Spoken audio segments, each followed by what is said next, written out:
Hello दोस्तों, कैसे आप सब लोग। उम्मीद करता हूँ आप लोग ठीक होंगे। दोस्तों, अभी तक हम लोगों ने भौगोलिक थॉट यानी कि थॉट से 80 क्वेश्चन कर लिए हैं। अब हम 80 से आगे के क्वेश्चन करने जा रहे हैं। ठीक है, तो चलिए शुरू करते हैं। आज का पहला क्वेश्चन यानी कि टोटल में से 81 नंबर का जो क्वेश्चन है वो हम शुरू करने जा रहे हैं। तो चलिए शुरू करते हैं। 81 नंबर का क्वेश्चन है कि भूगोल के क्षेत्र में लैंडस्केप शब्द का प्रयोग निम्न में से किसके द्वारा किया गया। यहाँ पर लैंडस्केप शब्द पूछा जा रहा है। यहाँ पर लैंडस्केप शब्द पूछा जा रहा है। लैंडस्केप या फिर मैं कहूँ सिंपली से भूदृश्य। भूदृश्य शब्द किसने दिया था? तो हम सबको पता है भूदृश्य शब्द जो दिया था वो दिया था कार्ल ओ सावर ने।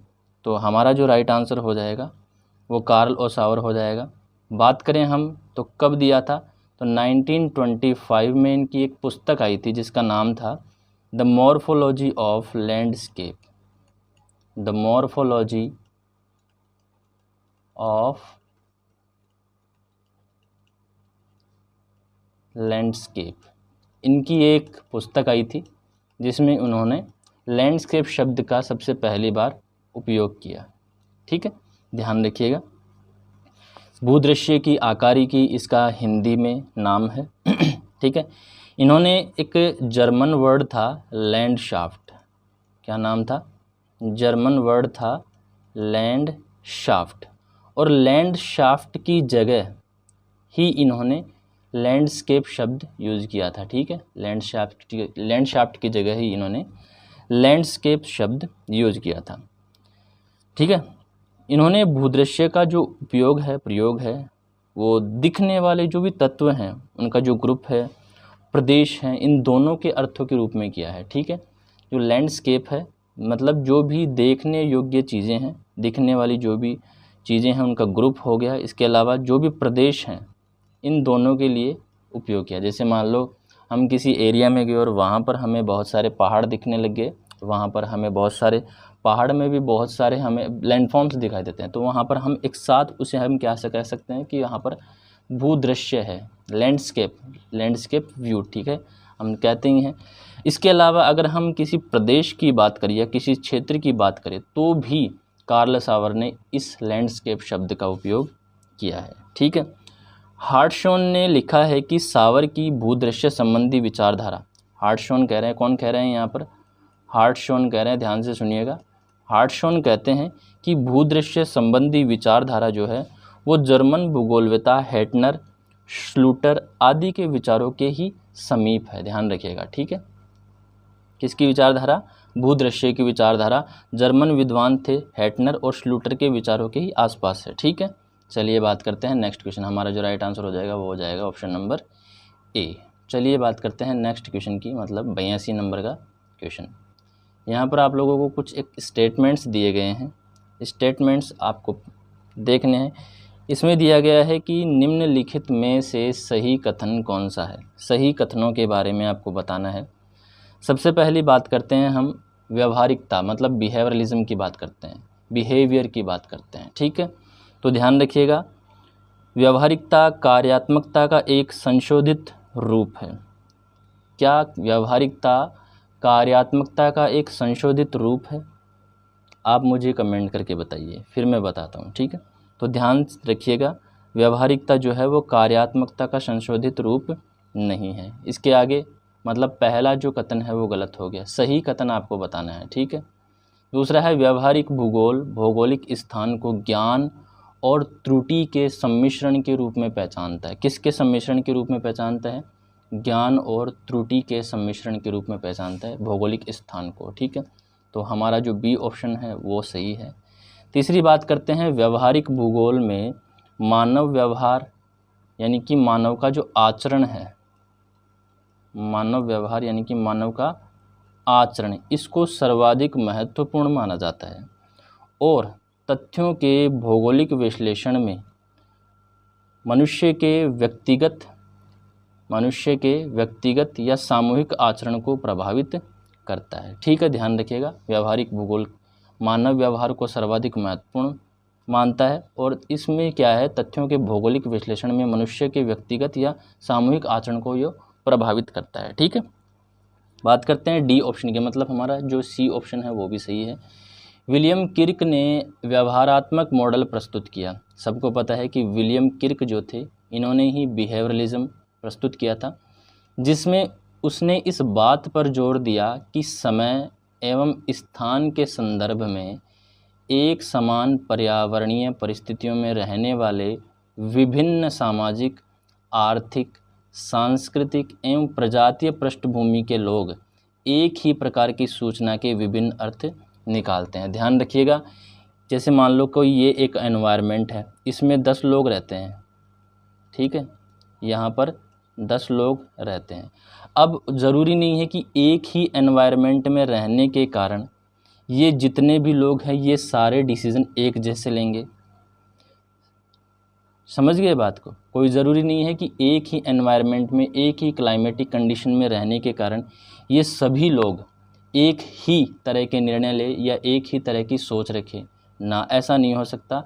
ऐसा ही विलियम किर्क ने कहा है कि एक ही एनवायरनमेंट में रहने वाले, चाहे उनकी जो पर्यावरणीय परिस्थितियां हैं वो समान रहे, सामाजिक परिस्थिति समान रहे, आर्थिक परिस्थिति समान रहे, सांस्कृतिक परिस्थिति समान रहे, सांस्कृतिक परिस्थिति समान रहे, एक मिनट रुकिएगा,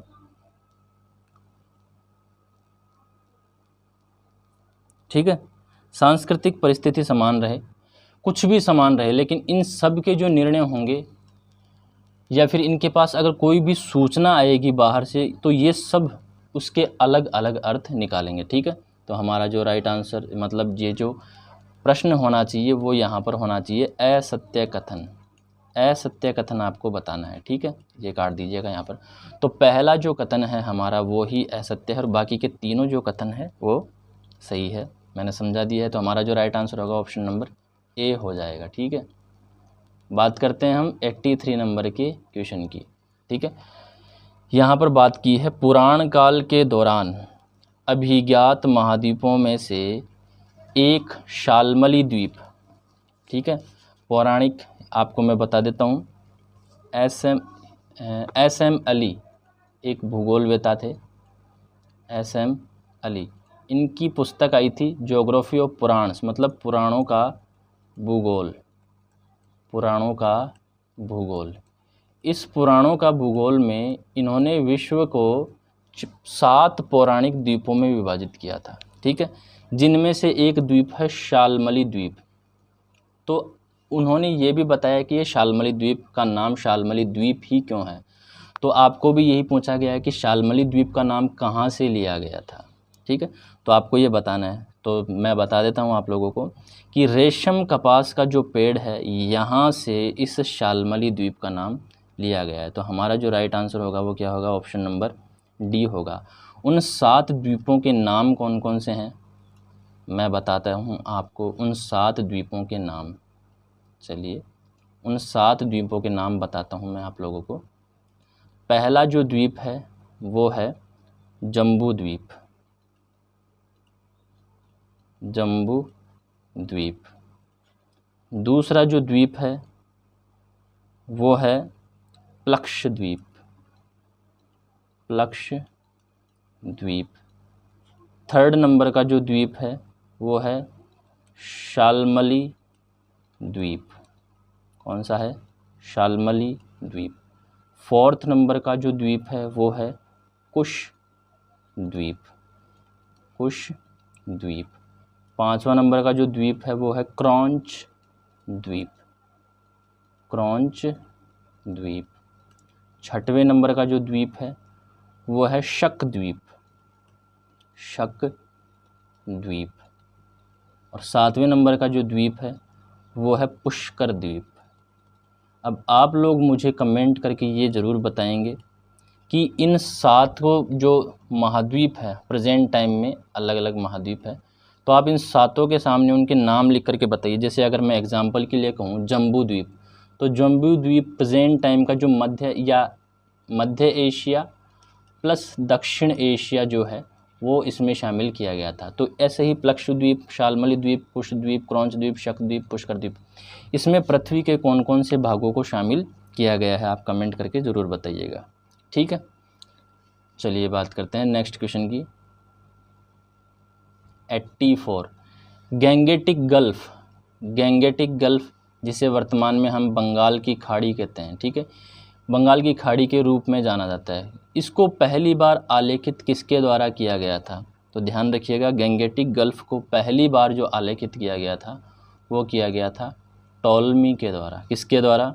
टॉलमी के द्वारा।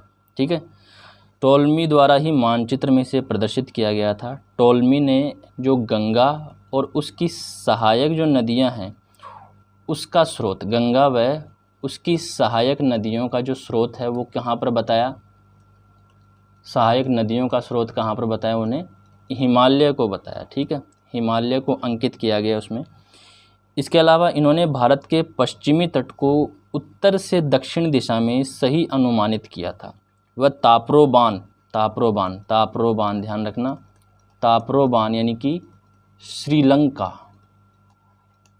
ताप्रोबान यानी श्रीलंका को पश्चिमी तट के विपरीत स्थित दर्शाया था। ठीक है, पश्चिमी तट के विपरीत बताया था इन्होंने, यहाँ पर बताया था। ठीक है, श्रीलंका को ध्यान रखिएगा।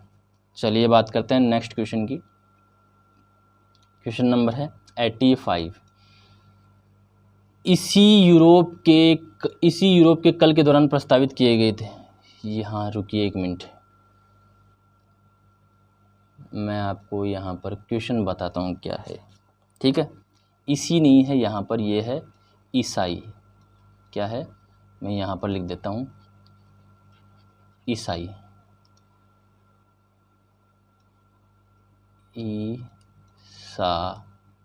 ईसाई यूरोप के काल के दौरान, ये काल है यहाँ पर, ईसाई यूरोप के काल के दौरान प्रस्तावित किए गए TNO, जब अंधकार युग आया था, मतलब उस टाइम पर ईसाई धर्म की सर्वोच्चता थी, ईसाई धर्म को ही सब कुछ माना जाता था। उस टाइम पर एक जो मानचित्र है वो प्रचलित हुआ था जिसका नाम है TNO मानचित्र। इसमें जो टी शब्द है, इस शब्द ने जो है वो किसका प्रतिनिधित्व किया था, आपको पूछा गया। इस तरह का एक मैप बनाया गया था। ठीक है, मैं बना के बताता हूँ आपको। यहाँ पर इस तरह से कुछ मैप बनाया गया था अंधकार युग में, या अंध युग में कहूँ तो मैं, इस तरीके का। ठीक है,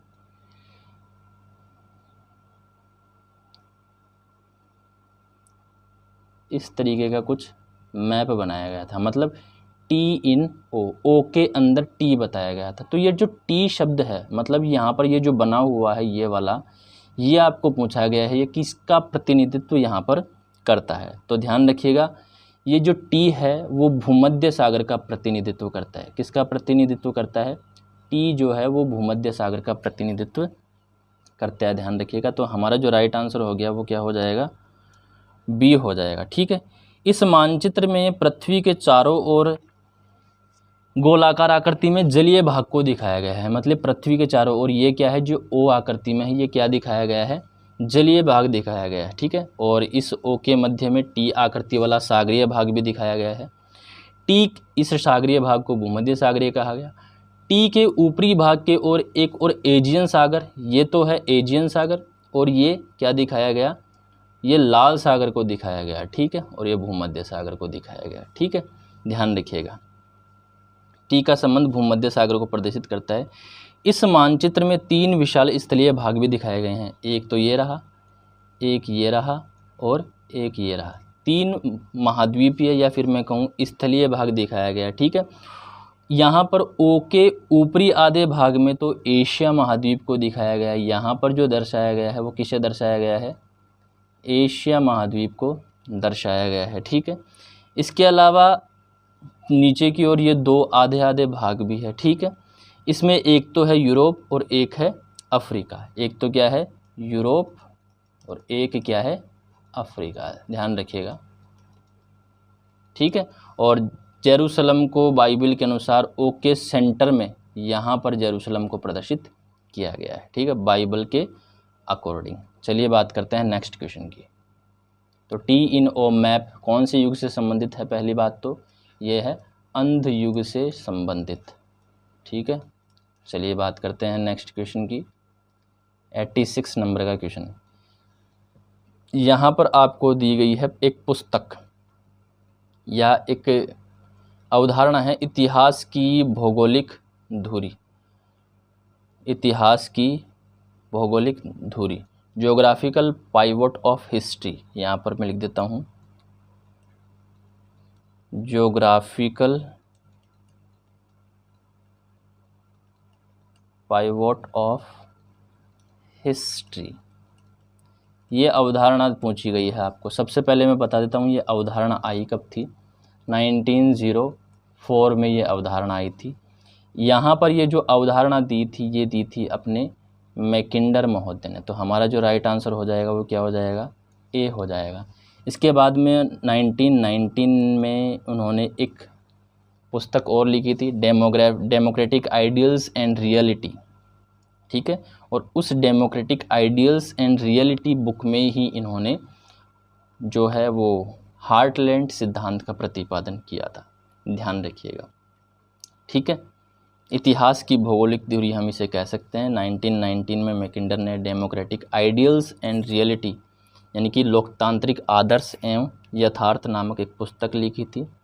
ठीक है, जिसमें ये 1904 में ये ज्योग्राफिकल पाइवोट एरिया जो दिया गया था, इसे ही संशोधित करके क्या बनाया गया, हार्टलैंड बनाया गया। ठीक है, इसे ही संशोधित करके क्या बनाया गया, हार्टलैंड बना दिया गया। ठीक है, और हार्टलैंड सिद्धांत का प्रतिपादन हो गया। चलिए बात करते हैं नेक्स्ट क्वेश्चन पर। 87 नंबर के क्वेश्चन की बात करते हैं। निम्न पौराणिक द्वीपों में से कौन सा एक ऑस्ट्रेलिया महाद्वीप से संबंधित है। देखिए यहाँ पर मैंने दूसरे या तीसरे नंबर के क्वेश्चन में आप लोगों को पूछा था ना कि कौन सा जो द्वीप है वो किस महाद्वीप को प्रदर्शित करता है। तो आप कमेंट में ज़रूर बताइएगा, यहाँ से प्रश्न ज़रूर बनते हैं। जम्बू द्वीप तो मैंने बता ही दिया था आपको, एशिया का दक्षिणी भाग जिसमें हमारा इंडिया भी आता है। मतलब इंडिया किस द्वीप में आता है, जम्बू द्वीप में। वो एक रामायण का गाना भी तो है, जम्बू द्वीपे भरतखंडे आर्यावर्ते भारत भूमे भारतवर्ष। ठीक है, और इसके अलावा यहाँ पर आपको पूछा गया है ऑस्ट्रेलिया। तो ध्यान रखिएगा, ऑस्ट्रेलिया वाला जो द्वीप है वो है शक द्वीप। तो यहाँ पर हमारा जो राइट आंसर हो जाएगा वो क्या हो जाएगा, बी हो जाएगा। ठीक है, शक द्वीप ऑस्ट्रेलिया महाद्वीप से संबंधित है। ठीक है, शक द्वीप में अगर मैं बात करूं तो कौन कौन से हिस्सों को शामिल किया गया है। तो शक द्वीप में अगर मैं बात करूं तो दक्षिणी पूर्वी जो एशिया है वो शामिल किया गया है, दक्षिणी पूर्वी एशिया शामिल किया गया है। इसके अलावा जो पूर्वी द्वीप समूह है, इंडोनेशिया वगैरह पूर्वी द्वीप समूह है, इनको शामिल किया गया है। इसकी जो जलवायु है वो उष्ण एवं आर्द्र है। हम सबको पता है कि ये वाला जो क्षेत्र है वो भूमध्य रेखीय क्षेत्र है। तो ऑब्वियस सी बात है यहाँ पर जलवायु कैसी होगी, उष्ण एवं आर्द्र प्रकार की जलवायु होगी। तो शक द्वीप की जलवायु कैसी मानी गई है, उष्ण एवं आर्द्र प्रकार की उष्ण एवं आर्द्र प्रकार की जलवायु मानी गई है। ध्यान रखिएगा, पुराणों का जो भूगोल SM अली ने लिखी थी, इसमें कमल पुष्प की पंखुड़ियों के समान फैले हुए बतलाए गए हैं द्वीप, जो कि मेरू पर्वत से निकले हुए हैं सभी दिशाओं में। 7 द्वीपों के नाम मैंने आपको बता दिए हैं पहले। ठीक है, चलिए बात करते हैं नेक्स्ट क्वेश्चन की। 88 नंबर के क्वेश्चन की बात करते हैं। कार्ल ओ सावर के अनुसार निम्नलिखित में से कौन सा सांस्कृतिक भूगोल का अंतर तत्व नहीं है। सांस्कृतिक भूगोल नाम किसका आ गया है यहाँ पर, कार्ल ओ सावर। तो पहली चीज़ तो आप लोग ध्यान रखना, सांस्कृतिक भूगोल मतलब कार्ल ओ सावर को तो आपको पढ़ना ही है। इन्होंने यहाँ पर कुछ एक तत्व बताए हैं सांस्कृतिक भूगोल के, उनमें से आपको ये पता लगाना है कि ऐसा कौन सा अंतर तत्व है जो सांस्कृतिक भूगोल का नहीं है। किसके अनुसार, कार्ल ओ सावर के अनुसार।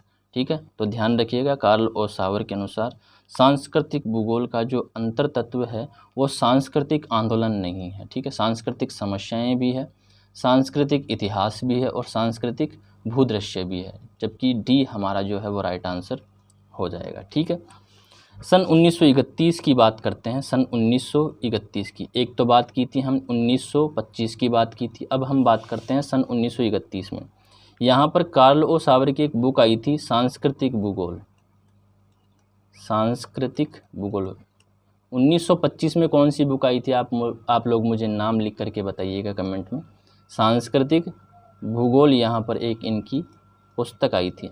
उन्होंने संभववाद का समर्थन भी किया और ये बताया कि किसी भी प्रदेश के सांस्कृतिक भूदृश्य के विकास में वहाँ के मानव की सर्वाधिक सशक्त भूमिका होती है। मतलब वहाँ का जो मानव है वो सर्वाधिक सशक्त होता है किसी भी क्षेत्र में सांस्कृतिक भूदृश्य के विकास में। इनके अनुसार जो है वो सांस्कृतिक भूदृश्य है निश्चित रूप से मानवीय कार्यों तथा उसके परिवर्तनों का ही प्रतिफल होता है। किसी भी प्रकार का जो सांस्कृतिक भूदृश्य है वो मानवीय कार्यों का ही प्रतिफल होता है, ठीक है। इसके अलावा अगर मैं बात करूं, कार्ल और सावर ही थे जिन्होंने सबसे पहले कल्चरल हर्थ शब्द का उपयोग किया, ध्यान रखिएगा। या फिर मैं कहूं सांस्कृतिक उद्गम स्थल, इसे हिंदी में कहते हैं सांस्कृतिक उद्गम स्थल। सांस्कृतिक उद्गम स्थल का जो शब्दावली है, इस शब्दावली का उपयोग भी सबसे पहले किसने किया, कार्ल ओसावर ने किया, ठीक है। हमारा जो राइट आंसर था इस क्वेश्चन का वो हो गया डी।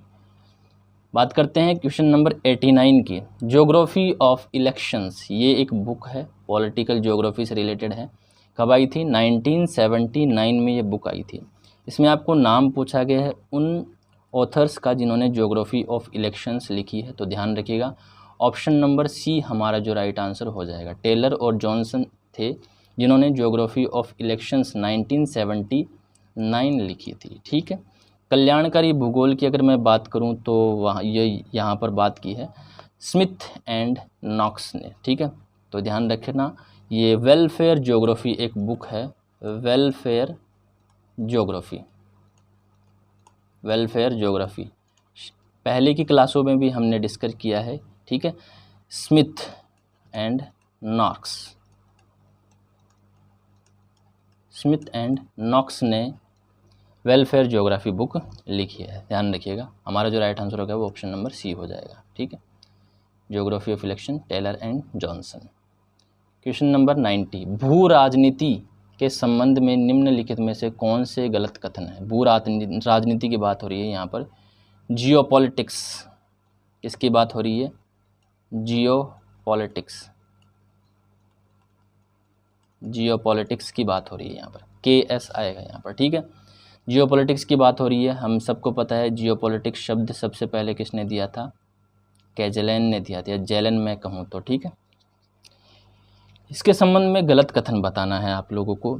तो सबसे पहला जो कथन है वो ये है कि राज्य एक जीव है और उसका विकास उसका नियम है। सबसे सही बात है। जियोपॉलिटिक्स से संबंधित ये जो वाक्य था, ये कथन जो था वो रेटजेल से संबंधित है। रेटजेल ने राज्य को एक जीव कहा है और कहा है कि राज्य का जो विकास होगा वो उसका नियम है, ठीक है, क्योंकि राज्य एक जीव है। भू राजनीति की विचारधारा यूरोप तक सीमित रही, नहीं, भू राजनीति की विचारधारा विश्व में फैली, ठीक है। तो हमारा जो ये कथन है वो गलत हो जाएगा। राज्य की आत्मनिर्भरता उसके क्षेत्रीय विस्तार से ही संभव है, सही बात है। जैसे ये राज्य है, इसने अपना क्षेत्र विस्तार किया, ये हुआ, और ये क्षेत्र विस्तार किया, ठीक है। तो इसकी जो आत्मनिर्भरता है वो क्षेत्रीय विस्तार करने पर ही होगी, ठीक है। क्षेत्रीय विस्तार होगा तभी ये आत्मनिर्भर बन पाएगा। इसके अलावा है भू राजनीति विचारधारा का जन्म जर्मनी में हुआ था, ध्यान रखना, 20वीं शताब्दी के पूर्वार्ध में हुआ था, ध्यान रखना इस चीज़ का, ठीक है। ओके, चलिए बात करते हैं नेक्स्ट, ठीक है। तो हमारा जो गलत कथन हो जाएगा वो ये हो जाएगा, ऑप्शन नंबर बी है। मतलब हमारा जो राइट आंसर होगा वो भी क्या हो जाएगा, ऑप्शन नंबर बी हमारा राइट आंसर हो जाएगा, ठीक है। चलिए बात करते हैं विकास की बात, ध्यान रखना। इसका जन्म जर्मनी में 20वीं शताब्दी के पूर्वार्ध में हुआ था। यहाँ से इस तरह के क्वेश्चन भी बनते हैं। चलिए बात करते हैं नेक्स्ट क्वेश्चन की, 91 नंबर का क्वेश्चन। मैकिंडर की पुस्तक थी 1919 में, अभी थोड़ी देर पहले नाम बताया था, जिसमें हार्टलैंड की संकल्पना प्रतिपादित की थी। 1904 में तो बात की थी geographical history of pivot area की, ठीक है। और 1919 में आप लोगों को अभी थोड़ी देर मैंने बताया था डेमोक्रेटिक आइडियल्स एंड रियलिटी। तो उस पुस्तक का नाम क्या है, 1919 में आई जो, जिसमें मैकिंडर ने हार्टलैंड संकल्पना प्रतिपादित की, वो है democratic ideals and reality. Option number B की हम बात करते हैं, ठीक है। इसके अलावा मैकिंडर की और भी बहुत सारी पुस्तकें हैं। मैकिंडर की और भी बहुत सारी पुस्तकें हैं, उन पुस्तकों के नाम मैं लिख देता हूँ, यहाँ से क्वेश्चन बनते हैं, ठीक है। पुस्तकों के नाम, ठीक है, मैकिंडर की। तो सबसे पहली जो पुस्तक है, ध्यान रखना, ये तो हो ही गया 1902 में एक बुक आई थी, ब्रिटेन और ब्रिटिश सागर। ब्रिटेन और ब्रिटिश सागर, ब्रिटिश सागर 1902 में आई थी। इसके बाद में सेकंड नंबर पे एक बुक आई थी 1904 में, वो थी इतिहास की भौगोलिक दूरी। इतिहास की भौगोलिक धुरी, भौगोलिक धुरी। इसके अलावा 1919 में ये बुक आई थी, डेमोक्रेटिक आइडियल्स एंड रियलिटी। इसके अलावा फोर्थ नंबर की अगर मैं बात करूं तो राष्ट्र और आधुनिक विश्व, राष्ट्र और आधुनिक विश्व, आधुनिक विश्व, ध्यान रखना, नेशन एंड मॉडर्न वर्ल्ड 1924 में आई थी। इसके बाद बात करते हैं 5वें नंबर की पुस्तक की, गौल विश्व एवं शांति की विजय। गौल विश्व एवं शांति की विजय,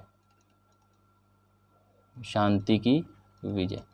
the round world and the winning of the peace, ठीक है, round world and winning of the peace, ध्यान रखिएगा। 5वें नंबर की बुक आई थी, 1943 में आई थी, ये ज़रूर ध्यान रखना, ठीक है ये। और इस बुक में ही round world and winning of the peace, इसी बुक में उन्होंने मिडलैंड बेसिन मिडलैंड बेसिन की संकल्पना प्रतिपादित की थी, मिडलैंड बेसिन की, ठीक है। तो हमारा जो राइट आंसर हो गया वो हो गया ऑप्शन नंबर बी। चलिए बात करते हैं 92 नंबर के क्वेश्चन की। यहाँ पर एक स्टेटमेंट दे रखा है और वो आपको बताना है कि किसने दिया था। जिसका अधिकार पूर्वी यूरोप है पर है उसका वक्ष स्थल पर आधिपत्य है, इसका अधिकार वक्ष स्थल पर है उसका विश्व द्वीप पर आधिपत्य है, और जिसका अधिकार विश्व द्वीप पर है उसका विश्व पर आधिपत्य है। सबको पता है 1919 मतलब 1919 में, मतलब 1919 में डेमोक्रेटिक आइडियल्स एंड रियलिटी में मैकिंडर ने ये स्टेटमेंट दिया था, ठीक है। चलिए बात करते हैं, हमारा जो राइट आंसर हो गया वो ऑप्शन नंबर ए हो गया, 1919 मैकिंडर ने हृदय स्थल सिद्धांत प्रतिपादित किया था। सबको पता है 1919 में किया था, लेकिन यहाँ पर कहीं पर भी 1919 नहीं है, तो हमारा जो राइट आंसर हो जाएगा वो क्या हो जाएगा, 1904 में हो जाएगा, ठीक है। तो ऑप्शन नंबर बी हो जाएगा, 1919 यहाँ पर दिया नहीं है, इसलिए बी राइट आंसर हो जाएगा। नेक्स्ट बात करते हैं 94 नंबर के, डी सेवेरस की यहाँ पर एक नाम आता है, ठीक है। सामरिकता, विश्व सामरिकता के विचार बहुत सारे ज्योग्राफर्स ने दिया है, ठीक है, जिसमें से एक तो है महान, मैकिंडर, इसके अलावा स्पाइकमैन एंड डी सेवेरस की। महान ने समुद्री शक्ति को माना है, मैकिंडर ने धरातलीय शक्ति को, स्पाइकमैन ने धरातलीय प्लस समुद्री, और सेवेरस की जो है इन्होंने क्या माना है, वायु शक्ति को माना है। तो डी सेवेरस की ने विश्व सामरिकता के विचार किस संदर्भ में प्रस्तुत किए, वायु शक्ति में। तो हमारा जो राइट आंसर हो जाएगा वो ऑप्शन नंबर बी हो जाएगा, ध्यान रखिएगा, ठीक है। चलिए बात करते हैं नेक्स्ट क्वेश्चन की। यहाँ पर मैं आपको एक चीज़ बताता हूँ सेवेरस की से रिलेटेड, यहाँ से ये एक ही क्वेश्चन बनता है, एयर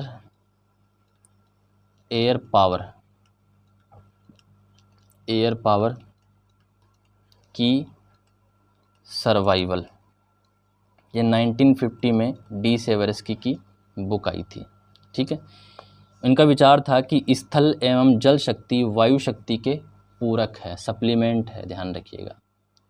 क्वेश्चन नंबर 95, राजनीतिक भूगोल राजनीतिक प्रदेशों का पृथ्वी तल के तत्वों के रूप में अध्ययन करता है। यहाँ पर एक परिभाषा दी गई है जिसमें राजनीतिक भूगोल के बारे में बताया गया है कि राजनीतिक प्रदेशों का, जो भी जितने भी राजनीतिक प्रदेश हैं उनका पृथ्वी तल के तत्वों के रूप में अध्ययन करता है।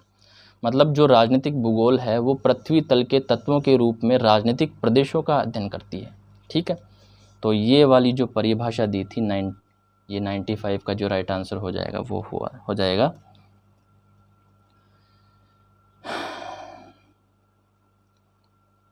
L.M. अलेक्जेंडर। ठीक है, इसका जो राइट आंसर हो जाएगा वो क्या हो जाएगा, ऑप्शन नंबर सी हो जाएगा। ये परिभाषा ध्यान रखिएगा, असिस्टेंट प्रोफेसर RPSC में क्वेश्चन पूछा हुआ है। ठीक है, बात करते हैं नेक्स्ट। 96 नंबर का क्वेश्चन है, जर्मन भू राजनीतिक आ गई जियोपॉलिटिक की विचारधारा का प्रवर्तक किसे माना जाता है। तो जियोपॉलिटिक विचारधारा का जो प्रवर्तक है वो किसे माना जाता है, कार्ल हाउसहोफर के माना जाता है। ध्यान रखिएगा, भू राजनीतिक शब्दावली दी थी वो दी थी जेलन ने। मैं यहाँ लिख देता हूँ शब्दावली या शब्द, भू राजनीतिक शब्द किसने दिया था, जेलन ने दिया था। और प्रवर्तक कौन थे इस विचारधारा के, कार्ल हाउसहोफर। ठीक है, ध्यान रखिएगा। और यही विचारधारा थी जिसके वजह से द्वितीय विश्व युद्ध हुआ माना जाता है। ठीक है, ऑप्शन नंबर ए हमारा राइट आंसर हो गया। क्वेश्चन नंबर है 97, प्रादेशिक सीमांकन की कौन सी मात्रात्मक विधि नहीं है। प्रादेशिक सीमांकन की बात आ रही है, मतलब किसी भी प्रदेश का सीमांकन जो है उसमें दो तरह की विधियां काम में ली जाती है, मात्रात्मक विधि या फिर गुणात्मक विधि। ठीक है, तो कुछ एक गुणात्मक विधियां हैं, कुछ एक मात्रात्मक विधियां हैं। इनमें से चार मुख्य विधियों को हैगेट ने अपनी पुस्तक में वर्णित किया है। किसने वर्णित किया है, हैगेट ने। ध्यान रखने, पीटर हैगेट ने मात्रात्मक विधियों को वर्णित किया अपनी पुस्तक में प्रादेशिक सीमांकन में। तो यहाँ पर जो मात्रात्मक विधि नहीं है वो नहीं है मानचित्र पर अतिव्यापन विधि, मात्रात्मक विधि नहीं है किसकी, प्रादेशिक सीमांकन की। मतलब थीसेन बहुभुजी विधि भी क्या है, मात्रात्मक विधि है। दूरी न्यूनतमीकरण विधि भी क्या है, मात्रात्मक विधि है। एंड ग्राफ सिद्धांत भी क्या है, मात्रात्मक विधि है। ठीक है, ये प्रस्तुत किया है पीटर हैगेट ने अपनी पुस्तक में। इसके अलावा अगर मैं बात करूं तो डिस्क्रिमिनेंट एनालिसिस या फिर मैं कहूं विशिष्टता प्रदर्शक विश्लेषण, विशिष्टता प्रदर्शक विश्लेषण, ये विधि एक और बताई है कि इन्होंने पीटर हैगेट ने। ठीक है, तो पीटर हैगेट ने चार विधियां बताई है, नाम ध्यान रखना, थीसेन बहुभुजी, दूरी न्यूनतमीकरण, ग्राफ सिद्धांत एंड विशिष्टता प्रदर्शक विधि। ठीक है, ध्यान रखना, अपनी पुस्तक में बताई है। ठीक है, मानचित्र पर अतिव्यापन विधि प्रादेशिक सीमांकन की मात्रात्मक विधि से संबंधित नहीं है। ठीक है, चलिए बात करते हैं क्वेश्चन नंबर 98। हमारे जो राइट आंसर हो जाएगा वो हो जाएगा ऑप्शन नंबर सी। ध्यान रखिएगा, इसमें 98 की बात करते हैं।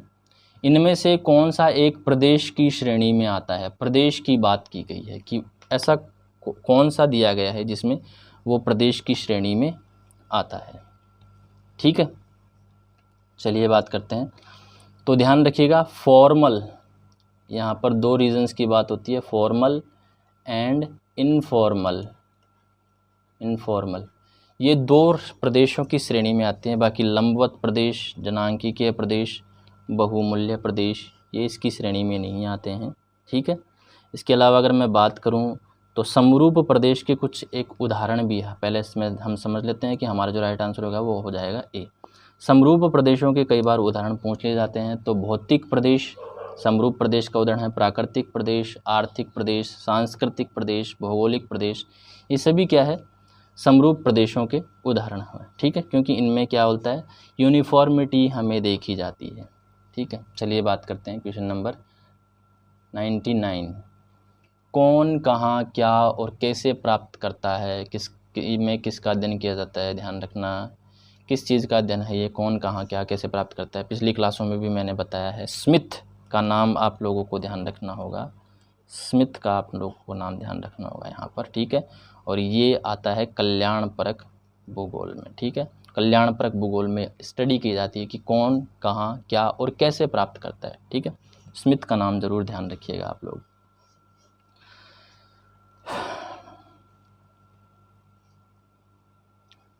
ठीक है,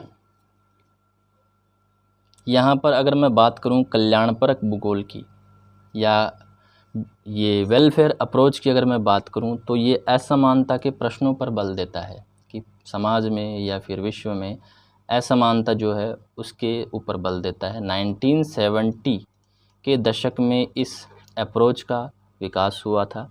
DM स्मिथ यहाँ पर 1980 की बात अगर हम करें तो DM स्मिथ एक अमेरिकन भूगोलवेता, ध्यान रखिएगा अमेरिकन, ठीक है, ने मानव भूगोल में इस कल्याणकारी उपागम के प्रयोग और इसके महत्व की व्याख्या अपनी पुस्तक और उनके लेखों के माध्यम से की थी। ठीक है, ध्यान रखिएगा। यहाँ पर है the basic focus of the welfare approach is on who gets what where and how. यहाँ पर कौन जो है उसका मतलब होता है कोई नगर या प्रदेश या देश अथवा संपूर्ण विश्व में विकास करने वाली जनसंख्या जो वर्ग, प्रजाति या अन्य लक्षणों के आधार पर उपवर्गों में विभक्त होती है। कभी जब थॉट पढ़ाएंगे तो इस विचार को डिटेल में देखेंगे। अभी आप ध्यान रखिएगा, ये एक स्टेटमेंट कई बार पूछा गया। ऑप्शन नंबर डी हमारा राइट आंसर हो जाएगा। क्वेश्चन नंबर 100 की अगर मैं बात करूं, निम्न में से किसे आधुनिक मानव भूगोल के संस्थापक के रूप में जाना जाता है? तो सबको पता है जर्मन भूगोलवेता फ्रेडरिक रेटजेल को आधुनिक मानव भूगोल के संस्थापक के रूप में जाना जाता है। ठीक है, ध्यान रखिएगा। अगर मैं बात करूं रेटजेल की कुछ पुस्तकों की, तो रेटजेल की कुछ पुस्तकों में हम बात करें तो भूमध्य सागरीय तट के जीव, भूमध्य सागरीय तट के जीव, भूमध्य सागरीय तट के जीव, ठीक है।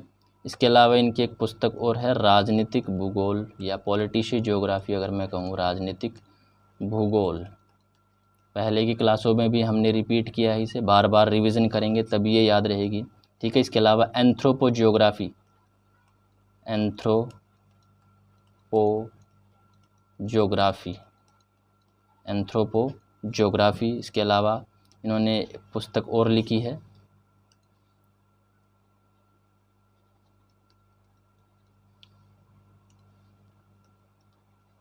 वो है जर्मनी का प्रादेशिक भूगोल, जर्मनी का प्रादेशिक भूगोल। और इसके अलावा एक पुस्तक और है पृथ्वी और जीवन एक तुलनात्मक अध्ययन, पृथ्वी और जीवन। ध्यान रखिएगा, इनकी पुस्तकों के नाम है। ठीक है, बात करते हैं नेक्स्ट। यहाँ पर नेक्स्ट क्वेश्चन की 100 क्वेश्चन पूरे हो चुके हैं। अगर आप लोगों ने 100 क्वेश्चन ये अभी तक नहीं पढ़े हैं तो पिछली कक्षाओं को जाकर देख लीजिए। 1 नंबर से आप लोगों को, मतलब पार्ट 1 से आप लोगों को मिल जाएंगे। ये चौथा पार्ट है जो अभी अपलोड होगा, रिकॉर्ड कर रहा हूँ उसे। क्वेश्चन नंबर 101 की बात करते हैं कि निम्न में से कौन आधुनिक भूगोल के पिता के रूप में जाना जाता है? तो वन एंड ओनली हम्बोल्ट को ही आधुनिक भूगोल के पिता के रूप में जाना जाता है। ध्यान रखिएगा, हम्बोल्ट की बहुत सारी पुस्तकें हैं जिनके नाम आपको मैंने बताए हैं, पहले के वीडियोस में देखिएगा ज़रूर। बात करें हम हम्बोल्ट की पुस्तकों की तो ध्यान रखिएगा राइनलैंड बेसाल्ट, राइनलैंड बेसाल्ट, यहाँ पर मैं फिर से लिख देता हूँ, राइनलैंड बेसाल्ट हो गया। इसके अलावा अगर मैं बात करूँ तो जियोग्नाजिया, ध्यान रखना जियोग्नाजिया, जियोग्नाजिया। इसके अलावा है मध्य एशिया, मध्य एशिया। इसके अलावा और भी बहुत सारी पुस्तकें जैसे मैक्सिको और क्यूबा का प्रादेशिक भूगोल हो गया। ठीक है, इसके अलावा नए महाद्वीप के भूमध्य रेखीय प्रदेशों की यात्रा, मैं फिर से बोल रहा हूँ नए महाद्वीप के भूमध्य रेखीय प्रदेशों की यात्रा। और इसके अलावा जो फेमस पुस्तक है वो है कॉस्मोस, ध्यान रखिएगा, 5 खंडों में प्रकाशित हुई थी। इसमें समस्त विश्व का विस्तृत वर्णन है। क्वेश्चन नंबर बात करें हम 102, 102 नंबर की बात करें तो स्थानिक संगठन की बात की जा रही है। यहाँ पर स्पाशियल ऑर्गेनाइजेशन की बात हम करते हैं। स्पाशियल ऑर्गेनाइजेशन, स्पाशियल ऑर्गेनाइजेशन की संकल्पना की प्रस्तावित की थी जर्मन स्कूल ने। ध्यान रखिएगा, ऑप्शन नंबर बी हमारा राइट आंसर हो जाएगा। ठीक है, क्षेत्रीय भिन्नता या स्थानिक उपागम भौगोलिक अध्ययन का एक प्रमुख उपागम माना जाता है। 19वीं शताब्दी के अंतिम दशक ईस्वी में 1898 में रिचथोफेन ने अपने एक लेख में क्षेत्रीय विभिन्नता की संकल्पना प्रस्तुत की थी, क्षेत्रीय भिन्नता की संकल्पना। ठीक है, ध्यान रखिएगा। क्वेश्चन नंबर 103 की हम बात करते हैं next. Britain and the British seas, ये पुस्तक है, थोड़ी देर पहले आप लोगों को शायद मैंने बताई होगी। ब्रिटेन एंड ब्रिटिश सीज यहाँ पर जो पुस्तक दे रखी है, उसके जो प्रोपाउंडर है या लेखक जो है वो है हेल्फोर्ड जो मैकिंडर हैं, ठीक है, ध्यान रखिएगा, Halford J Mackinder. Britain and the British seas, यहाँ पर नाम ध्यान रखिएगा। मैंने लिखा था क्या उसमें, देखता हूँ मैं, नाम देखता हूँ, एक मिनट रुकिएगा आप लोग, क्या मैंने ये पुस्तक का नाम लिखा था वहाँ पर, एक मिनट, इस पुस्तक का नाम लिखा था क्या मैंने,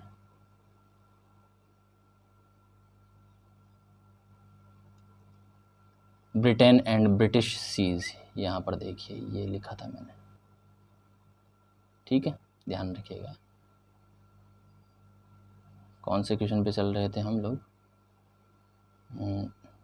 103 पे चल रहे थे। हमारा जो राइट आंसर हो गया था ऑप्शन नंबर सी हो गया था, ठीक है, ऑप्शन नंबर सी हो गया था। नेक्स्ट बात करते हैं हम 104 नंबर के क्वेश्चन की। भूगोल में वह दृष्टिकोण जो ये कहता है कि कर्म संज्ञानात्मक प्रक्रिया से प्रेरित होते हैं, यहाँ पर ध्यान रखना, संज्ञानात्मक प्रक्रिया की बात की जा रही है, और संज्ञान का मतलब होता है हमारे किसकी बात हो रही है, व्यवहार की बात हो रही है, ठीक है। भूगोल में यही दृष्टिकोण ऐसा है जो कहता है कि कर्म संज्ञानात्मक प्रक्रिया से प्रेरित होते हैं, ठीक है, यह सार है व्यवहारवाद का, ठीक है, ध्यान रखिएगा। व्यवहारवाद का मूल दर्शन संवृत्ति शास्त्र या हम कहते हैं घटना क्रिया विज्ञान है, ठीक है, फेनोमेनोलॉजी जिसे हम कहते हैं, फेनोमेनोलॉजी, ध्यान रखिएगा आप लोग, घटना क्रिया विज्ञान, घटना क्रिया विज्ञान, ठीक है, घटना क्रिया विज्ञान है इसका मूल दर्शन व्यवहारवाद का। बात करते हैं हम नेक्स्ट क्वेश्चन की, क्वेश्चन नंबर 105। भूगोल को सर्वप्रथम सामान्य एवं विशिष्ट के रूप में विभाजित किया गया था, किसके द्वारा, सबको पता है किसके द्वारा किया था, वॉरेनियस के द्वारा किया गया था, ठीक है। चलिए बात करते हैं जहाँ पर इन्होंने सामान्य एवं विशिष्ट के रूप में विभाजित किया था। बात करते हैं नेक्स्ट, निम्न में से किस भूगणित का प्रतिपादक कहा जाता है, मतलब किसे, यहाँ पर ध्यान रखिएगा, किसे भूगणित का, जियोडेसी, मैं लिख देता हूँ जियोडेसी, सबको पता चल गया जियोडेसी का नाम लिखते ही, वन एंड ओनली इरेटोस्थनीज, ध्यान रखिएगा, ऑप्शन नंबर ए हमारा राइट आंसर हो जाएगा, ठीक है। चलिए बात करते हैं नेक्स्ट क्वेश्चन की, बात करते हैं, जियोडेसी हमने देख ही लिया है। इसके अलावा वो इरेटोस्थनीज की अगर मैं बात करूं तो इरेटोस्थनीज ने ज्योग्राफी नामक एक पुस्तक लिखी थी, ज्योग्राफिया। इसके अलावा कई पुस्तकों में ज्योग्राफी का यानी कि भूगोल का जनक भी कहा जाता है, ज्योग्राफी शब्द भी सबसे पहले इरेटोस्थनीज ने दिया था। बात करते हैं 107 नंबर के क्वेश्चन की, एक मानव भूगोल का सिद्धांत नहीं है, यहाँ पर 4 ऑप्शन दिए हुए हैं, इसमें आपको बताना है कि कौन सा सिद्धांत मानव भूगोल का सिद्धांत नहीं है। तो ध्यान रखिएगा, यहाँ पर जो है मानव भूगोल का सिद्धांत, कौन सा मानव भूगोल का सिद्धांत नहीं है, यहाँ पर दिए गए हैं 4 सिद्धांत आपको, जिसमें ये कॉन्टिनेंटैलिटी जो है वो महाद्वीपीयता, ये मानव भूगोल का सिद्धांत नहीं है, जबकि समायोजन का सिद्धांत भी है, क्रियाशीलता का सिद्धांत भी है, और पार्थिविकता का सिद्धांत भी मानव भूगोल के सिद्धांतों से संबंधित है। कॉन्टिनेंटैलिटी मानव भूगोल से संबंधित नहीं है, ठीक है। चलिए बात करते हैं नेक्स्ट क्वेश्चन की, T-in-O मानचित्र कब विकसित हुए थे, याद करिए, पहला दूसरा तीसरा कौन सा जो क्वेश्चन था, T-in-O मैप अंध युग में, कौन से युग में, अंध युग में, जिसमें O तो जलीय भाग था, जिसमें T जहाँ पर बना हुआ था इसके एक तरफ क्या था, एक तरफ क्या था, और बीच में भूमध्य सागर था, ठीक है। यहाँ पर बीच में क्या था, कमेंट करके बताइएगा। ऊपर वाला कौन सा महाद्वीप था, एशिया था, कौन सा था, ये वाला कौन सा था, ये वाला कौन सा था, ठीक है। चलिए बात करते हैं, हमारा जो राइट आंसर हो जाएगा वो ऑप्शन नंबर सी हो जाएगा। क्वेश्चन नंबर 109, निम्नलिखित भूगोलवेत्ताओं में से कौन उद्देश्यवादी था, टीलियोलॉजिकल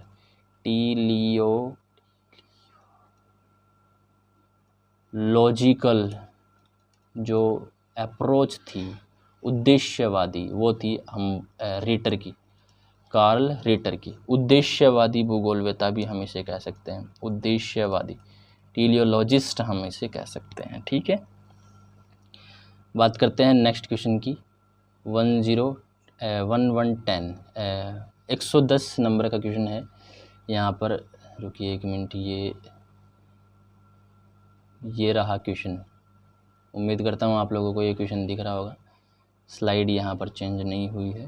ठीक है, यहाँ पर है, राज्य का जैव सिद्धांत किस विद्वान द्वारा प्रतिपादित किया गया था। जैव सिद्धांत की बात हो रही है, राज्य का जैव सिद्धांत।